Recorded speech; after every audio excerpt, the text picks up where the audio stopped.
સુરત પાલિકા દ્વારા તાપી નદી ગેરકાયદેસર ગટર જોડાણ ઝડપી લીધા છે। તાપી નદીને અશુદ્ધ કરવાની અનેક ફરિયાદ બાદ ચેકિંગ હાથ ધરાયું હતું। પાલિકાનું પાણી સમિતિ દ્વારા તપાસ શરૂ કરી છે અને તાપી નદીમાં ગંદા પાણી છોડવા બાબતે તપાસ હાથ ધરાઈ છે। તો ફ્લડ ગેટમાંથી ભર ઉનાળે તાપીમાં કેમિકલવાળું પાણી ઠલવાય છે। તાપી નદીમાં પાણી ગંદુ હોવાનું સામે આવ્યું છે। ચેરમેન પાણી સમિતિ તાપી શુદ્ધિકરણ પ્રોજેક્ટ બાદ પણ નદીમાં ગંદકી ઠાલવવામાં આવતી હતી। ગંદા પાણી મામલે તાત્કાલિક કાર્યવાહીના આદેશ અપાયા છે અને તાપીમાં પાલિકાની ટીમ સાથે પાણી સમિતિ દ્વારા ચેકિંગ કરવામાં આવ્યું। વધુ અપડેટ મેળવીશું સંવાદદાતા કીર્તેશ પાસેથી। જી કીર્તેશ, તાપીને અશુદ્ધ કરવાનો કારસો રચાઈ રહ્યો છે, જો કે હવે તે બાબત ખુલી ગઈ છે। બિલકુલ, લાંબા સમયથી સુરતની તાપી નદીમાં કેમિકલ વાળું અને ગંદુ પાણી ઠાલવવાને લઈને વિવાદ ચાલી રહ્યો છે। ખાસ કરીને તાપી શુદ્ધિકરણની વાત કરવામાં આવે છે તે વચ્ચે તાપી નદીમાં ગંદા પાણી છોડવાનો મામલો સામે આવ્યો છે।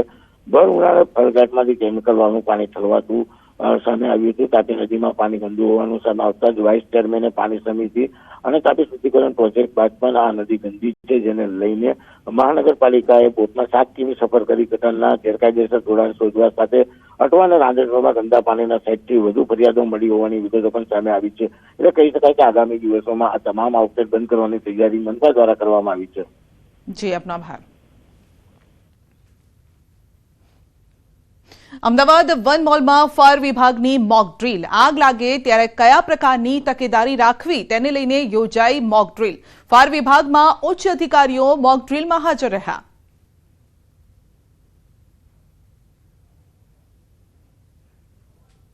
ગરમીની સિઝન વધતા જ ફાયર બ્રિગેડને આગના કોલ વધારે પ્રમાણમાં મળી રહ્યા છે। અનેક જગ્યાએ આગ લાગવાના બનાવો બની રહ્યા છે, ત્યારે આ તબક્કે પ્રાથમિક જે સાવચેતીના પગલાં લેવા જોઈએ, કયા પ્રકારે લેવા જોઈએ તેની જાણકારી આપવા માટે ખાસ અમદાવાદ ફાયર બ્રિગેડ દ્વારા એક મોક ડ્રીલનું આયોજન કરવામાં આવ્યું છે। આપ જોઈ શકો છો દ્રશ્યની અંદર અમદાવાદ વન મોલ છે, તેમાં આ મોક ડ્રીલનું આયોજન કરવામાં આવી રહ્યું છે અને ખાસ કરીને આ સમગ્ર મામલે વાતચીત કરવા માટે આપણી સાથે chief fire officer Amit Dongre સાહેબ છે, તેમની સાથે વાત કરીશું। સર, ખાસ કરીને એક મોક ડ્રીલનું આયોજન કરવામાં આવી રહ્યું છે, કયા પ્રકારની તકેદારી, કયા પ્રકારની જાણકારી જે સ્ટાફને તેમજ સિક્योरिटी स्टाफ ने આપવામાં આવી રહી છે? सर, नॉर्मली यहाँ पे जो अपने कमर्शियल कॉम्प्लेक्स होते हैं या फिर अपने जहाँ पे शॉप्स होते हैं वहाँ पे फायर अलर्ट बहुत ज़्यादा होता है, फुटप्रिंट काफ़ी ज़्यादा होते हैं और विजिटर्स लोग फ्लोटिंग होते हैं कि आज जा रहे हैं कल नहीं आएंगे, इस टाइप से। तो ये जो प्रैक्टिस है मॉक ड्रिल है, ये हम लोग अल्फा मॉल में कर रहे हैं, वस्त्रापुर में लोकेशन है और इसमें कि फायर है और 2 पर्सन इंजर्ड है जो फर्स्ट फ्लोर पे, और पैनिक के कारण कुछ लोग छत पे चले गए ऊपर हाइट पे, तो उनको रेस्क्यू करने की कार्यवाही यहाँ पे हो रही है। સર, ખાસ કરીને સિક્યોરિટી સ્ટાફ અને જે મોલના સ્ટાફના લોકો છે તેને કયા પ્રકારની જાણકારી આપવામાં આવી રહી છે કે જ્યારે પણ આગ લાગે ત્યારે પ્રાથમિક તબક્કે કયા પ્રકારની તકેદારી રાખવી જોઈએ? पहला चीज़ मैं उनसे कहूँगा कि पहली ट्रेनिंग होनी चाहिए कि पैनिक ना करें, कुछ भी इमरजेंसी सिचुएशन पैनिक ना करें, क्योंकि वही पर्सन सभी को गाइड करेंगे। दूसरा चीज़, उनको अपना स्केप रूट का पूरी जानकारी होनी चाहिए, पूरी मॉल की जहाँ से काम करते हैं। तीसरा, हाउसकीपिंग प्रॉपर रखें, इंश्योर करें कि प्रॉपर हाउसकीपिंग हो। जैसे हमने देखा कि हमें जो व्हीकल्स आते हैं तो हमारा रोड प्रॉपर होना चाहिए, क्लियर होना चाहिए, बीच पार्किंग नहीं होना चाहिए। चौथा चीज़ कि फायर फाइटिंग सिस्टम और detection system proper working condition होना चाहिए, मेंटेन होने चाहिए। Thank you sir. ખાસ કરીને આપ જોઈ શકો છો દ્રશ્યની અંદર હાર અમદાવાદ ફાયર બ્રિગેડ દ્વારા ખાસ આ મોક ડ્રીલનું આયોજન કરવામાં આવ્યું હતું। જ્યારે પણ ઊંચાઈ પર આગ લાગવાના બનાવો બનતા હોય છે ત્યારે કયા પ્રકારે આ આગ પર કાબૂ મેળવી શકાય, કયા પ્રકારની અદ્યતન સાધન સામગ્રી છે તે અમદાવાદ મ્યુનિસિપલ કોર્પોરેશનના ફાયર વિભાગ પાસે છે। આ તમામ જે સાધન ટેકનોલોજી સાથે અહીં ફાયર બ્રિગેડની ટીમ હાજર જોવા મળી રહી છે અને આ જે મોક ડ્રીલ છે તેનું આયોજન કરી અહીંના જે સ્ટાફ છે, સિક્યોરિટી સ્ટાફ, મોલના સ્ટાફ, તમામ લોકોને જરૂરી જાણકારી આપવામાં આવી રહી છે। કેમેરામેન પ્રકાશ દેસાઈ સાથે ઋત્વિજ સોની, ન્યૂઝ 18 ગુજરાતી, અમદાવાદ। નવસારીના આશાપુરી મંદિરના પાછળ ઊભી રહેલી ઇકો કારમાં આગ લાગી। સ્કૂલ વાનમાં આગ લાગતા અફરાતફરીનો માહોલ સર્જાયો। નર્સરીથી કેજી સુધીના બાળકોમાં પણ ભયનો માહોલ જોવા મળ્યો। શાળા સંચાલકોએ સમય સૂચકતા વાપરી બાળકોને સલામત સ્થળે ખસેડ્યા। શોર્ટ સર્કિટથી આગ લાગી હોવાનું પ્રાથમિક અનુમાન છે અને આગમાં કાર સંપૂર્ણપણે બળી જતા મોટું નુકસાન થયું છે। પાણી અને ફોર્મનો મારો ચલાવી આગ પર કાબુ મેળવવામાં આવ્યો। વલસાડ નજીકના પારડી નજીક અમદાવાદ મુંબઈ નેશનલ હાઈવે પર એક ટ્રકમાં આગ લાગી હતી. એકતા હોટેલની બાજુમાં સર્વિસ રોડ પર ટ્રકમાં આગ લાગતા જ દોડધામ મચી ગઈ હતી અને થોડી જ વારમાં આગે મોટું સ્વરૂપ ધારણ કર્યું હતું. તો આખો ટ્રક આગની જ્વાળાઓમાં લપેટાઈ ગયો. જોકે આ ઘટનામાં ચાલક બહાર નીકળી આવતા તેનો બચાવ થયો છે. આ ટ્રકમાં જ્વલનશીલ કેમિકલના ડ્રમ ભરેલા હતા અને જેમાં આગ લાગતા જ આગ બેકાબુ બની હતી. આગની ઊંચી જ્વાળાઓ ઉઠી હતી અને આથી આસપાસના વિસ્તારમાં પણ લોકોના શ્વાસ અદ્ધર થઈ ગયા હતા.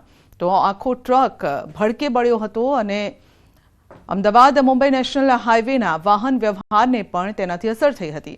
ફાયર વિભાગે આગ પર કાબુ મેળવ્યો, પરંતુ આગ લાગવાનું કારણ હજુ સુધી નથી જાણી શકાયું. સુરેન્દ્રનગરમાં ખેતરોમાં પાણી ફરી વળ્યા છે. નર્મદા કેનાલ ઓવરફ્લો થતા ફરી વળ્યા છે પાણી. દસાડાના બામણવા જરવલા ગામ પાસેની આ ઘટના છે. 500 વીઘાથી વધુ જમીનમાં ફરી વળ્યા છે પાણી અને પાણી ફરી વળતા ખેડૂતોને મોટું નુકસાન. સ્થાનિક ખેડૂતો દ્વારા અવારનવાર રજૂઆત કરવા છતાં તંત્રના અધિકારીઓ દ્વારા યોગ્ય કાર્યવાહી ન કરાતા કિંમતી જમીનનું ધોવાણ થયું છે. એક તરફ જિલ્લામાં અનેક જગ્યાએ પાણી માટે લોકોને વલખા મારવા પડે છે અને બીજી તરફ તંત્રના વાકે હજારો લીટર પાણીનો વેડફાટ થાય છે. બામણવા ગામની મેન કેનલ છે અને અહીંયા અમારા ખેતર આવ્યા છે. વારંવાર અરજી કરવા છતાંય કોઈ એક્શન લેવામાં નથી આવતી. આ કેનલ ઉભરી જાય, વારંવાર કંઈ દાટો આવી જાય, ગમે એ થાય. એટલે વારંવાર 1-2 વખત તો પાક નિષ્ફળ ગયા છે. અત્યારે આ તમે જુઓ કે આ બધું પાણી બધું ફરતી બાજુ ભર્યું છે, છતાં કોઈ કાર્યવાહી લેવામાં નહીં આવતી. સુરતમાં વિકલ અંડરપાસનું કેન્દ્રીય જળશક્તિ મંત્રીના હસ્તે લોકાર્પણ કરાયું છે. રાષ્ટ્રીય ધોરીમાર્ગ ક્રમાંક 53ના હજીરા ધુલિયા પર આવેલ બુડિયા ગભેણી જંકશન પર બ્લોક સ્પોટ રેક્ટિફિકેશનનો પ્રશ્ન લાંબા સમયથી પડતર હતો, જેના નિરાકરણ માટે વિકલ અંડરપાસ બનાવવા રજૂઆત કરાઈ હતી. જે અંડરપાસનું ₹40 કરોડના ખર્ચે કામગીરી પૂર્ણ થતાં લોકાર્પણ કરાયું.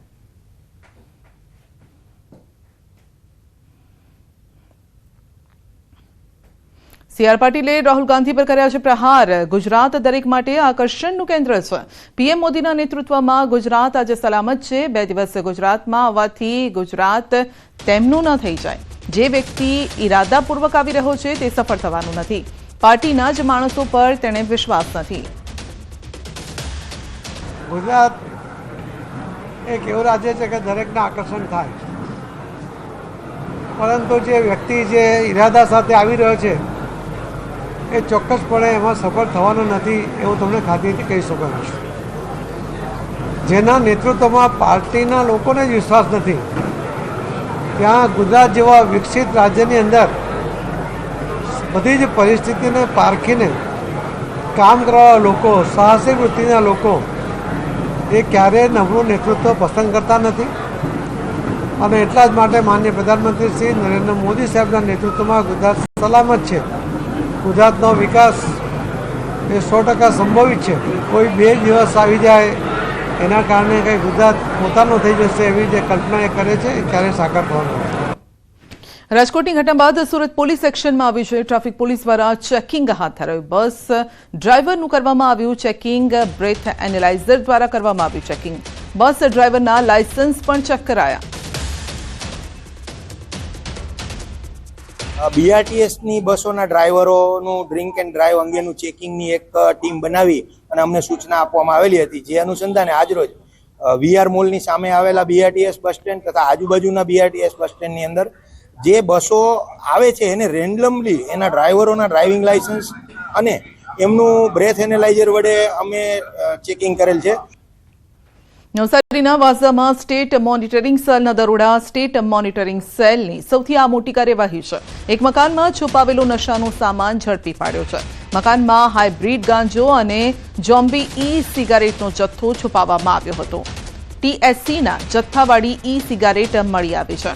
પોલીસ તન્મય પટેલ અને મિલન ધનગરની તેમણે ધરપકડ કરી છે.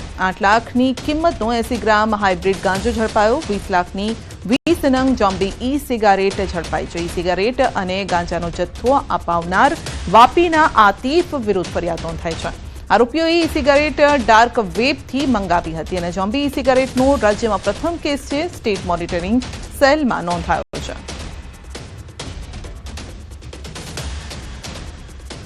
સુરતમાં દારૂની હેરાફેરી માટે બુટલેગરો દ્વારા અવનવી ટ્રીક અજમાવવામાં આવી રહી છે. ટ્રાન્સપોર્ટની આડમાં વિદેશી દારૂની હેરાફેરી. પુણા પોલીસે ઝડપી પાડ્યો છે મોટી માત્રામાં વિદેશી દારૂ. પુણા ખાતે આવેલ 2 અલગ અલગ ટ્રાન્સપોર્ટ ગોડાઉનમાં પોલીસે છાપો માર્યો હતો. SS હાર્ડવેરના નામથી ટ્રાન્સપોર્ટ ગોડાઉનના પાર્સલની આડમાં હેરાફેરી કરાય છે. પૂંઠાના પાર્સલની આડમાં લાવવામાં આવેલ 1.52 લાખની મત્તાનો વિદેશી દારૂ જપ્ત કરાયો છે. પુણા પોલીસે પ્રોહિબિશન હેઠળ 2 અલગ અલગ ગુના નોંધીને તપાસ હાથ ધરી.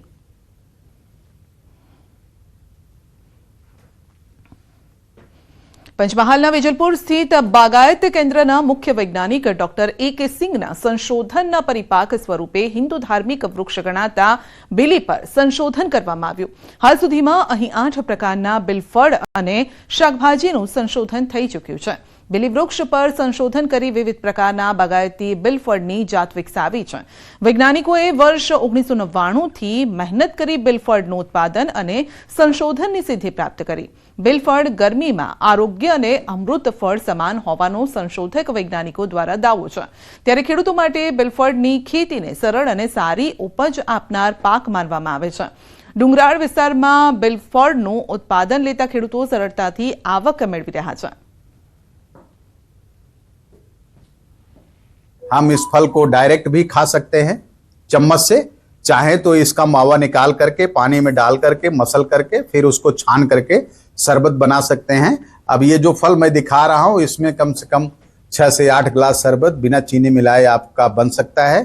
और ये हम सभी लोग जानते हैं कि पेट की बीमारियों की एक रामबाण दवा हमारे इस बेल को बताया जाता है. हमारा ખેડૂતોને પ્રોત્સાહક રીતે અને આ જે ખેડૂતોને જાણ કરી હતી અને ટ્રેનિંગ આપી હતી, બોલાયા હતા, એમાં અમને જાણવા મળ્યું અને ગૌમાયસી બિલ્લી અમને આપવામાં આવ્યું હતું. એનાથી અમને વાવ્યો છોડવાયો અને એના જે આવક થઈ એ અમને સારા એવા પ્રમાણમાં થાય છે.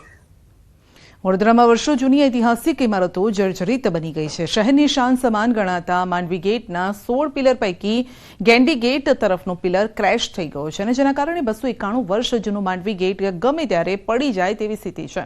માંડવી ગેટ ઉપરાંત લહેરીપુરા દરવાજા, ચાંપાનેર દરવાજાની પણ ખરાબ દુર્દશા છે, જેને લઈ સ્થાનિકો અને વિપક્ષમાં રોષ છે. ઐતિહાસિક ઇમારતોની દુર્દશાને લઈ વિપક્ષે આકરા પ્રહાર કર્યા. ઐતિહાસિક ઇમારતોને જાળવવાની જવાબદારીને લઈ સવાલ ઉઠાવ્યા. આ તરફ મનપા તંત્ર દ્વારા પ્રતિક્રિયા આપતા જણાવ્યું કે માંડવી ગેટ સહિત 4 દરવાજાના રિસ્ટોરેશન માટે એજન્સીની પસંદગી કરી લેવાય છે. ટૂંક સમયમાં રિસ્ટોરેશનની કામગીરી કરાશે. વડોદરા કોર્પોરેશને ઐતિહાસિક ન્યાય મંદિર લાલકોટ ઇમારતની જાળવણી પાછળ કરોડો રૂપિયાનો ખર્ચ કરવાનું આયોજન કર્યું છે અને ત્યારે તમામ હેરિટેજ ઇમારતોની જાળવણી વહેલી તકે શરૂ થાય તે જરૂરી છે. આ જે સયાજીરાવ ગાયકવાડની સરકારના જે 4 દરવાજા છે એમાં પાણીગેટ, લહેરીપુરા, ન્યાય મંદિર, મંગળ બજાર, એ બધા દરવાજાનું અત્યારે માંડવી દરવાજામાં આપણે જોઈ રહ્યા છે કેટલી મોટી મોટી તિરાડો પડી ગઈ છે.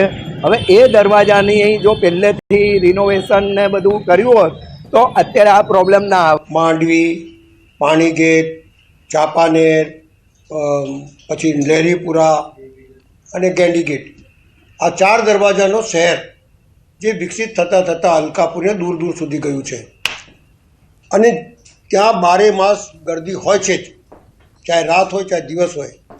તેની રક્ષા કરવાની જવાબદારી કોની છે? જે કન્ઝર્વેશનિસ્ટ આર્કિટેક્ચર છે એને કન્સલ્ટન્ટ તરીકે નિમણૂક કરી અને તમામ 4 દરવાજાના ગેપ એનાલિસિસ કરી અને શું સ્ટ્રક્ચર સ્ટેબિલિટી કરવાની છે એ બાબતની કામગીરી સોંપી દેવામાં આવી છે. હાલ પૂરતું માંડવીનો દરવાજો કોલેપ્સ ન થઈ જાય એ માટે જે હેવી સ્ટીલ બોક્સ કોલમથી એને સપોર્ટ કરવામાં આવ્યો છે અને જે ઇજાદારે કામ કર્યું છે એને આપણને કીધું છે કે આ ઇમારત હમણાં સ્ટ્રક્ચરલી સ્ટેબલ છે.